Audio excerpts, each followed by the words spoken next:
Eu sou o Amílcar Correia e este é o P24. Bad Bunny em Portugal, como o porto-riquenho está a mudar a indústria musical.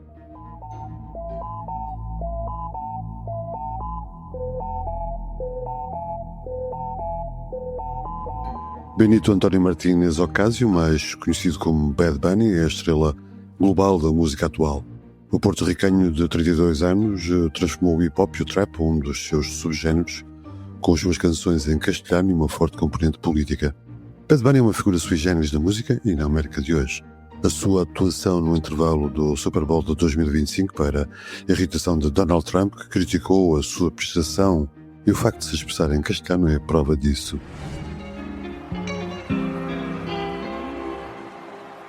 Ey, Titi me preguntó si tengo muchas novias.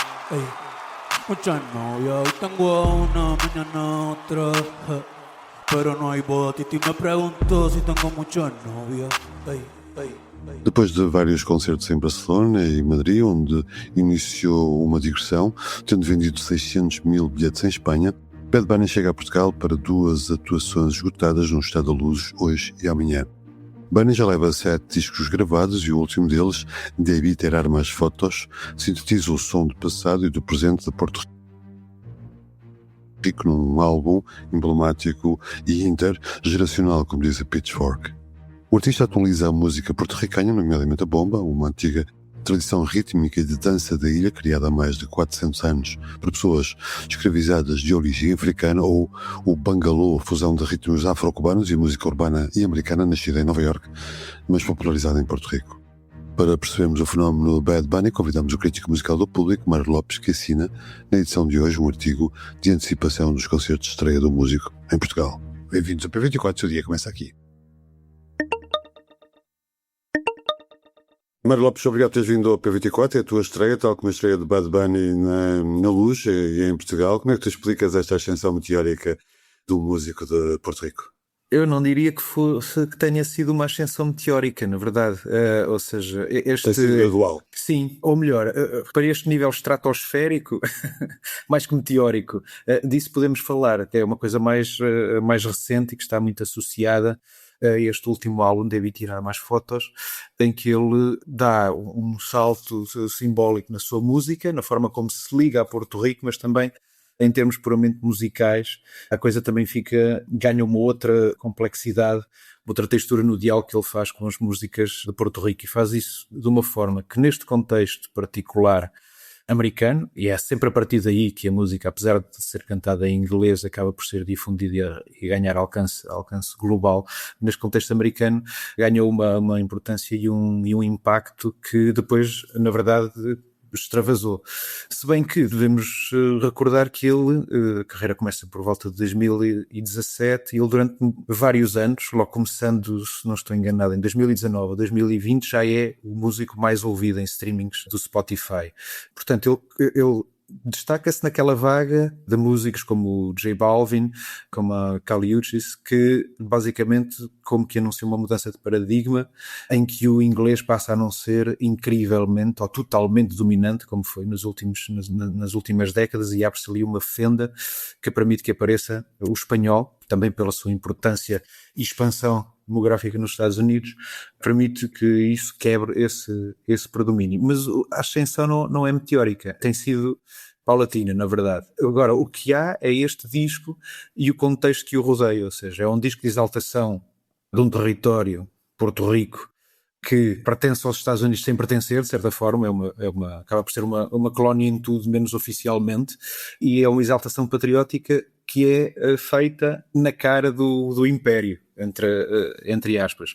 E isso fez com que a voz fosse amplificada, isto aliado ao facto de ele fazer do Bad Bunny, fazer essa exaltação de uma forma muito sincera, muito coerente, E eu acho que houve uma coisa ali muito, muito importante, entre várias coisas que marcaram ali a atuação dele no Super Bowl, quando o disco já tinha assim um estatuto de fenómeno e já tinha passado pelas listas de melhores do ano em variadíssimas publicações mundo fora, mas há ali uma coisa que, tendo em conta que acontece num acontecimento como o Super Bowl, mostra precisamente essa fenda de que falava há bocado. É que ele acaba essa atuação, lança um God Bless America ou algo semelhante, de United States, não América, e depois fala de todos os nomes, de todos os países da América, das Américas, de Norte e Sul, mas põe os Estados Unidos como apenas mais um país entre todos aqueles. E assumir isso neste contexto e na lógica da autoimportância que os Estados Unidos têm sobre si mesmo é muito corajoso. É corajoso e daí também o Presidente dos Estados Unidos ter dito que a atuação dele tinha sido absolutamente ridícula, não é? Sim, e que ninguém percebe o que ele está a dizer, sim. Exatamente. Portanto, ele atualiza a música porto-ricana. Ele utiliza podemos dizer, o Pitchfork tinha uma crítica na qual dizia que ele sintetiza o som do passado e do presente de Porto Rico, num álbum que considera intergeracional. Podemos dizer que ele, por um lado, conserva e, por outro lado, renova a música porto-ricana e, com isso, dá um passo à frente na música latino-americana. Sim, na verdade ele faz, mais uma vez, não é um fenómeno que seja novo. Nós temos assistido a isto em vários territórios, várias geografias, ou seja, esta provavelmente também consequência de se terem formado como uma espécie de reação à ideia de haver linguagens, expressões absolutamente dominantes em que tornavam tudo homogéneo. A reação é ir procurar aquilo que há de específico. E nós temos isso em Portugal, por exemplo, quando uma Ana Lua Caiano, por exemplo, é isso, ou os Bandua, é isso que fazem, vão buscar as nossas tradições e adaptam aquilo que é um contexto contemporâneo, ao pulsar do nosso tempo. E ele faz também isso, e falo não só em diálogo musical com várias tradições porto-ricanhas, algumas do início do século XX, outras já variações de cúmbia ou de reggaeton específicas de Porto Rico, mas faz também em diálogo com a memória histórica e a memória cultural. Mari, mas o que é que o distingue, afinal, musicalmente de outros músicos latino-americanos? Estou-me a lembrar, por exemplo, do Balvin, com quem ele lançou até um disco. Eu acho que é precisamente a forma como ele consegue mergulhar nessas tradições e harmonizá-las com linguagens do presente. O trap, por exemplo, era muito presente em discos mais recentes. O trap ou a própria forma de produção eletrónica. O trap podemos definir como um subgénero do hip-hop? Sim, é um subgénero do hip-hop mais cru, mais minimal, com uma cadência mais lenta, quase opiácea, mas que quase que substituiu em popularidade. Na qual ele insiste muito, não é? Sim, por isso, neste disco menos, neste disco é quase um subtexto, porque este é mesmo uma apresentação contemporânea de todas as tradições porto-ricanhas num mesmo lugar, que é o mundo de 2025, no caso em que o disco foi editado. Este álbum convenceu-te e provavelmente consideras que é o melhor disco da carreira dele. Sim, acho que ele próprio considerará isso. É um disco que nasce também de reação, ou seja, ele viveu em Porto Rico até muito tarde, só em 2017, 2018 é que parte para seguir a sua carreira musical nos Estados Unidos, e a partir do momento que chega lá há como que uma consciência que tinha deixado algo para trás e um receio da sua música e o seu discurso e a mensagem ser contaminada precisamente por essa vivência americana, e ele sente a necessidade de regressar musicalmente e fisicamente, mas também não regressar, e isto também é importante, não regressar àquela vida fácil e vista como idílica do ponto de vista turístico, da praia e do bom tempo e tudo mais. Ele até diz que isto é um disco do interior de Porto Rico, o que ainda sobrevive, ou seja, as zonas que sobrevivem de alguma forma ainda à gentrificação, que também está a assolar o país desde há muito. Ele usou o castelhano como uma forma, como um statement, né? Como uma declaração de política. Usa também atitudes políticas para se diferenciar e para não se esquecer das suas origens. Ele acaba por levar estas características para o mainstream. Acaba por, digamos, alguma mudança na indústria musical. Tu achas que isto é um efeito conjuntural ou ele de facto pode capitanear uma mudança mais estrutural na indústria da música nos Estados Unidos? Eu acho que essa mudança já está a acontecer. não é de agora. Eu lembro-me de há uns anos, talvez em 2019, por aí, de termos feito aqui um texto no jornal sobre precisamente se estaríamos a assistir ao fim do inglês e do predomínio anglo-americano na música popular. E lembro-me que julgo que era o Branco, o produtor, que agora edita em nome próprio e também pertence aos Buracação Sistema, que dizia que isto acaba por ser um efeito positivo da audição ser muito feita agora em streaming, e então isso ter ajudado a uma descentralização.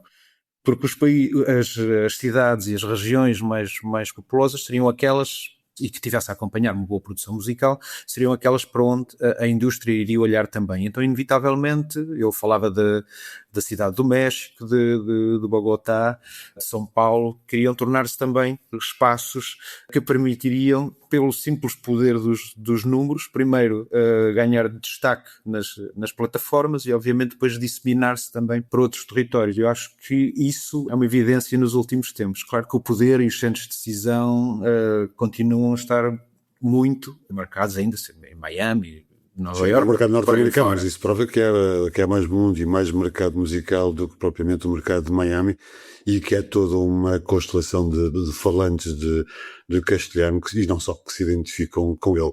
Depois há outra questão que também queria abordar contigo, que é ele de alguma forma também desafia normas de género e da própria masculinidade estereotipada dentro do mainstream latino. Lembro-me do vídeo Eu Perro Solo, né? Sim. Em que ela aparece vestido como drag queen, onde reclama o direito das mulheres a dançar sem assédio. Esse posicionamento acaba também por explicar alguma da atenção e do sucesso que lhe pode ter sido atribuído? Eu espero que sim. Espero que sim. Porque isso é outra coisa muito, muito interessante, é a forma como ele desmonta. Não é habitual na maior parte destes músicos, não é? Exato. Desmonta aqueles clichês que tem o latino sedutor e insaciável à volta da mulher submissa e desejosa de ser o alvo da atenção. Ele vai desmontando isso, vai desmontando, mas quer dizer, sem perder o galanteio, mas acolhendo o outro lado. É uma espécie de jogo de igual para igual. E isso, de facto, é bastante interessante e uma coisa marcante nele. Tanto que depois há estes contrastes, ou seja, por um lado há esse desmontar paulatino dos clichês associados ao macho latino, que a misoginia está latente, há esse. Ao lado de também ser um defensor vocal em texto e em atitude dos direitos LGBT. No Tonight Show fez a denúncia de um crime de ódio contra uma mulher trans de Porto Rico. Tem isso, mas tem várias camadas, porque ao mesmo tempo é o lutador de wrestling que também pratica de forma amadora, wrestling não, boxe, pratica de forma amadora, que também é assim mostra assim um lado masculino, ou seja, as coisas são mais matizadas, mas eu acho e espero que esse desmontar dessa imagem misógina que seja importante também para o sucesso dele. Imagino que será certamente para ele ser bastante transversal no apelo, transversal a homens, mulheres, no apelo que a música tem. Sim, ecuménico, exatamente. Mário, obrigado por teres vindo a este P24. Obrigado, espero que tenhas um bom concerto e boa crítica. Deus. Obrigado, até breve. 9, 8, 7, 6, 5, 4, 3, 2, 1. A Europa quer ir ao espaço sem os Estados Unidos. Precisamos de agir rapidamente. Joseph Aschbacher, diretor-geral da Agência Espacial Europeia, desafiou recentemente os países que financiam a organização, e entre os quais se inclui Portugal, a assumir um compromisso pela independência europeia. Leia a entrevista em público.pt ou na nossa aplicação. Obrigado por ouvir o P24. Voltamos amanhã. Para não perder os novos episódios, subscreva este podcast do Público na sua aplicação preferida. Para além deste programa, há mais para descobrir em público.pt/podcasts. O Público fica no ouvido.